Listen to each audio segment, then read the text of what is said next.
Blackstone Publishing presents Bomber's Moon, a Joe Gunther novel by Archer Mayer. This book is read by Tom Taylorson.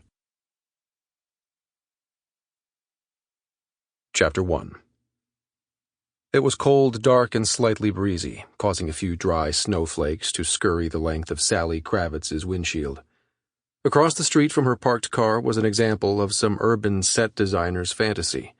Soaked in muted, indirect mood lighting and displayed, as on a theater stage, behind two enormous plate-glass windows was an awkwardly arranged tableau of British pub, Old West watering hole, and yuppie Fern brew bar.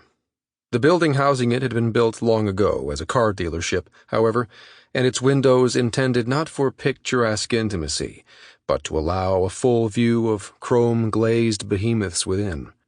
Sally shifted in her seat and adjusted her wool scarf, at once envying the contented patrons enjoying the warmth of a movie-prop-perfect cast-iron stove, while sensitive to how it must feel to have those two huge sheets of black glass reflecting back at them, ironically forbidding any view of the outdoors or, indeed, of her looking in. She wasn't watching all of them, of course. Only Tom Morris, suspected of philandering by his wife, who'd hired Sally to catch him in the act, as she'd quaintly put it. That wasn't happening right now, however. Tom Morris was eating nuts at the bar, chatting with a male neighbor, and drinking a craft beer. Sally gently let out a puff of air away from the windshield so as not to fog it up. There were private investigators who liked surveillance jobs, preferred them, in fact. She wasn't among them. But the wife in this situation was the mother of a friend, and from what Sally had been told, Tom, already an interloper because of being the stepfather, also wasn't deemed very smart, and therefore was expected to misstep sooner than later, thereby ending Sally's obligation. She leveled her long-lens camera and took a picture of Tom and his companion to have the latter on record. She'd been a PI for a few years only, but she already knew the value of keeping an open mind and collecting more than she might need.